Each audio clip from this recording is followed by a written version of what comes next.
Hello and welcome back to the Beautiful Things channel. Today I'm going to do a very short tutorial on how I like to make my own binding. Now there is no right and wrong way to do this, this is just how I do it, and it's going to be a great little tutorial that the members of my online sewing club are going to be able to use for their next project.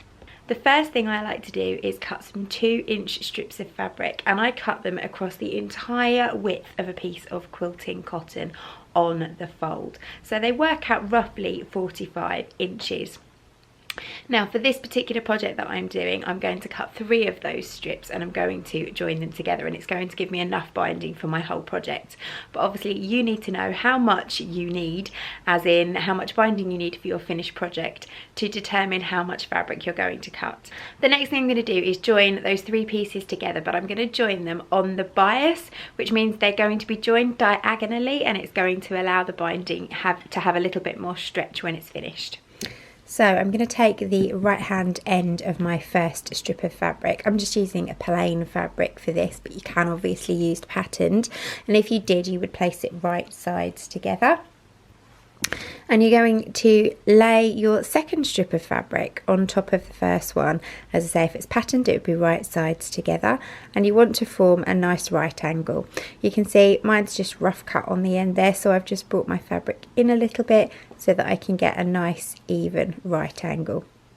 I'm going to then take a friction pen and a ruler, and I'm going to draw from the inside corner to the outside corner.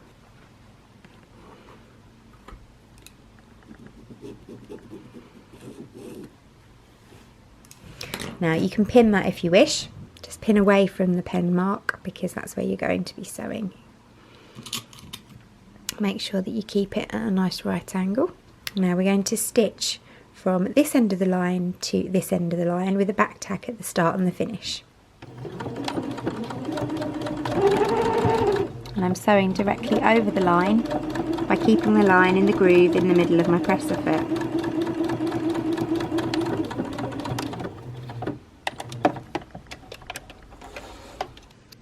So once you've stitched over that line, you can then remove the pins.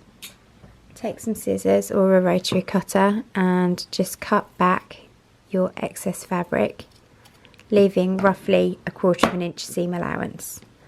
Then you can open up your binding, and you can see you've got a nice join there.